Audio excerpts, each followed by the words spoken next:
Hello friend, कैसे आप सभी लोग। द पॉलिटिकल मास्टर में आप सभी का स्वागत है।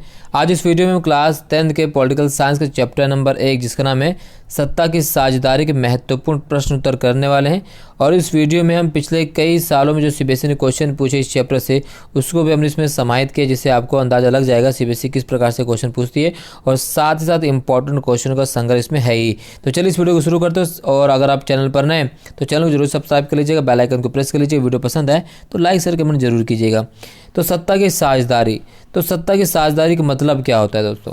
सत्ता की साझेदारी का मतलब होता है जब किसी भी देश की शासन व्यवस्था विभिन्न लोगों को एक साथ लेकर या विभिन्न विचारधाराओं को एक साथ लेकर शासन व्यवस्था को चलाया जाए, इसे सत्ता की साझेदारी के नाम से जानते हैं। इस चैप्टर में हम बेल्जियम के बारे में पढ़ेंगे, श्रीलंका के बारे में पढ़ेंगे और भारत की भी जानकारी थोड़ी बहुत इसमें लेंगे। किस प्रकार से बेल्जियम में सत्ता की साझेदारी, वहाँ पर अनेक भाषा भाषी के लोग रहते हैं, फिर भी वहाँ पर सभी लोगों को एक साथ प्रशासन में जो है लिया गया और एक सभी के साथ मिलकर प्रशासन को शांतिपूर्ण तरीके से लोकतांत्रात्मक तरीके से चलाया जाता है। इसे कहा जाता है सत्ता की साझेदारी। ठीक है, तो चलिए जो यहाँ से क्वेश्चन पूछा जा सकता है। तो सबसे पहला क्वेश्चन यहाँ आप देख सकते हैं कि आधुनिक लोकतांत्रिक व्यवस्थाओं में सत्ता की साझेदारी के अलग अलग तरीके क्या हैं। तो आधुनिक लोकतांत्रिक व्यवस्था में अगर सत्ता की साझेदारी के तरीकों की बात करें तो सबसे पहला आता है सत्ता के क्षैतिज वितरण, ऊर्ध्वाधर वितरण, सामाजिक समूह, भाषा भाषी और धार्मिक में सत्ता का बंटवारा और दबाव समूहों आंदोलन द्वारा शासन को प्रभावित करना है। तो ये सत्ता के साझेदारी के कुछ क्या है तरीके हैं। तो सबसे पहले यहाँ पर दिया गया सत्ता के क्षैतिज वितरण। इसमें क्या है, इसमें विधायिका, कार्यपालिका और न्यायपालिका की भी सत्ता का बंटवारा होता है। विधायिका जैसे कानून का निर्माण करती है, कार्यपालिका कानून को लागू करती है और न्यायपालिका कानून की रक्षा तथा उल्लंघन करने वालों को दंड करती है, जैसे भारत में भी है। तीनों अंग नियंत्रण और संतुलन की व्यवस्था का पालन करते हुए एक दूसरे पर अंकुश रखते हैं। कोई भी अंग मनमानी या असीमित शक्तियों का प्रयोग नहीं कर सकता है। ठीक है, इसी प्रकार से ऊर्ध्वाधर वितरण, इसमें केंद्र या राष्ट्रीय सरकार, राज्य सरकार और स्थानीय सरकारों के मध्य शक्तियों का बंटवारा होता है। एग्जाम्पल पूरे भारत में ऐसे हुआ है। तीसरा है सामाजिक समूह। सामाजिक समूह की बात करें तो बेल्जियम में इसी प्रकार से हुआ है। ठीक है, इसी अगर हम दबाव समूह की बात करें तो दबाव समूह क्या होता है, तो लोकतांत्रिक देशों में विभिन्न दबाव समूह और आंदोलन द्वारा सरकार पर दबाव डालकर अपने हितों की रक्षा के लिए नीतियों का निर्माण कराया जाता है। ये सत्ता के साझेदारी के अलग अलग तरीके हैं जो अलग अलग देशों में अपनाए जाते हैं। तो यहाँ से एक क्वेश्चन जरूर आएगा डेफिनेटली 101%। ठीक है, तो इसको जरूर इन चारों में से एक क्वेश्चन जरूर पूछा जा सकता है। चलिए अब कुछ जो एमसीक्यू चैप्टर जो पूछे जा सकते हैं। तो सबसे पहले जो एमसीक्यू पूछा गया वो है क्या है, वो क्वेश्चन है कि सरकार में डच निम्नलिखित तत्वों में से कौन सा बेल्जियम मॉडल में शामिल नहीं है। तो कौन सा बेल्जियम मॉडल में शामिल नहीं है, तो बेल्जियम मॉडल में अगर शामिल होने की बात ना करें तो वो शामिल नहीं है। यहाँ एक सामुदायिक सरकार, इसके पास विशेष प्रशासनिक शक्तियाँ हैं। सीबीएसई 2022 में इस क्वेश्चन को पूछा गया था।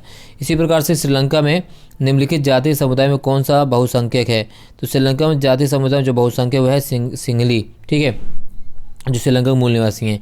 आधुनिक लोकतांत्रिक व्यवस्थाओं में सत्ता के क्षैतिज साझेदारी के रूप के निम्नलिखित में पहचान कीजिए। तो सत्ता के क्षैतिज साझेदारी के रूप के निम्नलिखित पहचान की अगर हम बात करें तो जो सही ऑप्शन वह है शासन सरकार के विभिन्न अंगों में। निम्नलिखित में से कौन सा सरकार का अभिन्न अंग नहीं है। तो सरकार का अभिन्न अंग नहीं है वह है आपका प्रधानमंत्री का कार्यालय। ठीक है, बाकी ये तीनों चीज़ें हैं सरकार के अभिन्न अंग माने जाते हैं। नेक्स्ट है निम्नलिखित में से किस देश ने अपने संविधान में बहुसंख्यकवाद को अपनाया। तो वह देश जिसने अपने संविधान में बहुसंख्यकवाद को अपनाया तो वो श्रीलंका था। यहाँ पर तमिल को कम अधिकार दिए गए क्योंकि उनकी जनसंख्या कम थी, जबकि सिंघली की जनसंख्या ज़्यादा थी, उनको अधिक अधिकार दिया गया। ठीक है, तो श्रीलंका इसका सही ऑप्शन है। निम्नलिखित में से सत्ता की साझेदारी का महत्वपूर्ण कारण बताइए। तो सत्ता की साझेदारी का जो महत्वपूर्ण कारण है सामाजिक आर्थिक तनाव को कम करती है सत्ता की साझेदारी। केंद्रीय और राज्य सरकारों के अलावा बेल्जियम में एक तीसरी प्रकार की सरकार है, जो निम्नलिखित में से कौन सी है। तो बेल्जियम में जो तीसरी प्रकार की सरकार है वो कौन सी है, तो है सामुदायिक सरकार। ठीक है, जिसे आप कहते हैं यूरोपियन यूनियन। निम्नलिखित में से कौन सा 7 आकर संघ बनाने का उदाहरण है। तो 7 आकर संघ बनाने का उदाहरण है संयुक्त राज्य अमेरिका। जैसे भारत में भारत राज्यों का संघ है, बट भारत के जो राज्य हैं उन्हें भारत से अलग होने का अधिकार नहीं है, जबकि अमेरिका में ऐसा है। तो ये है इसका सही उत्तर अमेरिका है। ठीक है। 9वां, शक्तियों का विभिन्न प्रकार के अंगों में बंटवारा क्षैतिज वितरण क्यों कहलाता है? तो क्षैतिज वितरण क्यों कहलाता है? यह निर्णय प्रक्रिया को प्रभावित और उसमें समन्वय स्थापित करता है। इसी प्रकार से सीबीएसई का आदर्श प्रश्न पत्र में भी पूछा गया है कि निम्नलिखित में से कौन सा कथन सत्ता की साझेदारी के बारे में उपयुक्त है? तो कौन सा कथन सत्ता की साझेदारी के बारे में उपयुक्त है? तो वह है आपका यह प्रजातंत्र के लिए अच्छा है, ठीक है। यह विभिन्न समूहों में सद्भाव लाता है और यह शासन में पारदर्शिता लाता है। तो तीनों इसके सही हैं, चौथा जो है गलत है, यानी इसका सही उत्तर होगा का। क्वेश्चन नंबर 11, निम्नलिखित में से कौन सा कथन बेल्जियम के विषय में सही नहीं है? तो बेल्जियम के विषय में कौन सा कथन सही नहीं है? तो वह बहुत बाद में जाकर धार्मिक, आर्थिक विकास और शिक्षा का लाभ पाने वाले डच भाषी लोगों को इस स्थिति से बहुत खुशी थी। क्वेश्चन नंबर 12, श्रीलंका निम्नलिखित में से किस वर्ष स्वतंत्र राष्ट्र बना? तो श्रीलंका किस वर्ष स्वतंत्र राष्ट्र बना? तो सन 1948 में, ठीक है। नेक्स्ट, सिंघली समुदाय के नेताओं ने अपनी बहुसंख्या के बल पर शासन पर प्रभुत्व जमाने के लिए निम्नलिखित में से कौन से कदम उठाए? तो सिंघली समुदाय के लोगों ने कौन से कदम उठाए? तो वो कदम उठाया था उपयुक्त सभी, यानी का, खा, गा सभी उपयुक्त कदम उठाए गए थे, ठीक है। अगला है, निम्नलिखित में से कौन सा एक देश है जिसके साथ बेल्जियम की सीमा नहीं मिलती है? तो वह कौन सा देश है जिसके साथ बेल्जियम की सीमा नहीं मिलती है? तो ऑस्ट्रेलिया, जबकि नीदरलैंड, जर्मनी, लग्जमबर्ग की सीमा मिलती है, लेकिन ऑस्ट्रिया की सीमा जो है इसके साथ नहीं मिलती बेल्जियम के साथ। बेल्जियम के फ्लेमिश क्षेत्र में देश की आबादी का कुल कितना प्रतिशत भाग रहता है? तो कितना प्रतिशत भाग रहता है? तो 59%। 1956 में श्रीलंका सरकार ने निम्नलिखित में से कौन सी कार्रवाई नहीं की? तो श्रीलंका सरकार 1956 में कौन सी कार्रवाई नहीं की? तो श्रीलंका को एक धर्मनिरपेक्ष राज्य घोषित किया, यह कार्रवाई नहीं की गई थी, बाकी तीनों कार्रवाई की गई थी। क्वेश्चन नंबर 17, निम्नलिखित में से कौन सी धारा बेल्जियम के संविधान की नहीं थी? तो कौन सी धारा बेल्जियम के संविधान की नहीं थी? तो वह है सामुदायिक सरकार को सांस्कृतिक, शिक्षा को और भाषा जैसे मसलों पर फैसले लेने का अधिकार नहीं है। क्वेश्चन नंबर 18, बेल्जियम मॉडल के विषय में निम्नलिखित में से कौन सा कथन ठीक है? तो वो है इस मॉडल से मुल्क में गृहयुद्ध की आशंकाओं पर विराम लग गया है, ठीक है। क्वेश्चन नंबर 19, बहुसंख्यकवाद की स्थापना के लिए श्रीलंका में कानून निर्माण किस वर्ष किया गया? तो इसका जो सही उत्तर है वह 1956 में, 1956। क्वेश्चन नंबर 20, सरकारी फैसलों का श्रीलंकाई तमिलों पर क्या प्रभाव पड़ा? तो सरकारी फैसलों ने श्रीलंकाई तमिलों की नाराज़गी और शासन को लेकर बेगानापन बढ़ाया, ठीक है।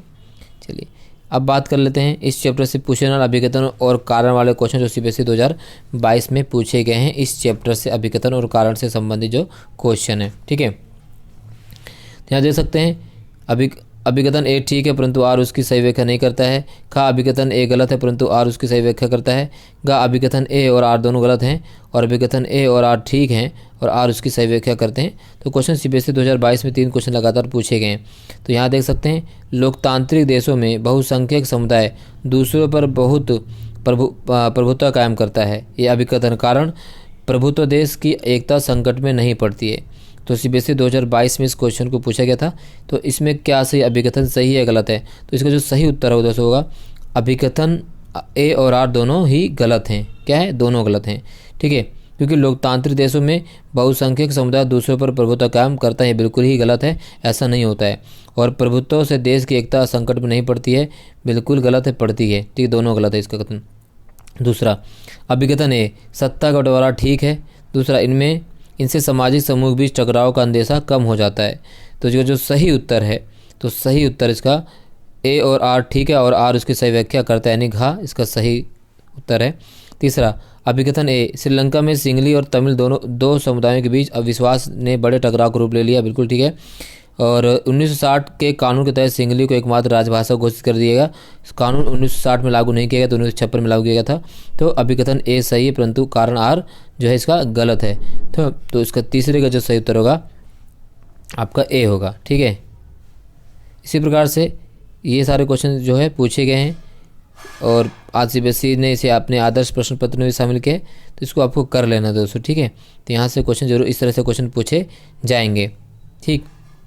माफ़ कीजिएगा थोड़ा सा, ठीक है। चलिए अब बात कर लेते हैं क्वेश्चन नंबर 1 की एथनिक या जातीय विभाजन से क्या अभिप्राय है। एथनिक, ऐसा सामाजिक विभाजन जिसमें हर समूह अपनी अपनी संस्कृति को अलग मानता है, अर्थात यह साझी संस्कृति पर आधारित सामाजिक विभाजन है जिसे एथनिक विभाजन कहा जाता है।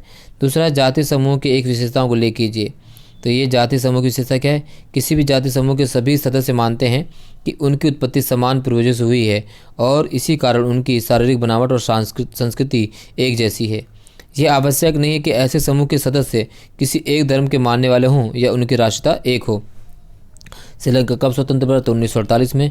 बहुसंख्यकवाद क्या है? तो यहाँ पर ये सारी चीज़ आप देख सकते हैं, ठीक है, इसको आपको कर लेना। बहुसंख्यकवाद मतलब क्या होता है कि बहुसंख्यकवाद में यह मानता है कि बहुसंख्यक समुदाय अपने मनचाहे ढंग से देश का शासन कर सकता है और इसके लिए वह अल्पसंख्यक समुदाय की ज़रूरतों या इच्छाओं की अवहेलना कर सकता है। तो अगर हम बहुसंख्यक मीनिंग बताएं तो बहुसंख्यक मतलब होता है जिस देश में अगर किसी एक वर्ग की जनसंख्या अधिक हो तो उसे बहुसंख्यक कहा जाता है और दूसरे वर्ग की जनसंख्या कम होती है तो उसे अल्पसंख्यक है। जैसे भारत में अल्पसंख्यक है मुस्लिम, सिख, क्रिश्चियन, जैन, बौद्ध, पारसी, ये सब क्या अल्पसंख्यक हैं और बहुसंख्यक कौन है? हिंदू, ठीक है, इस तरह से।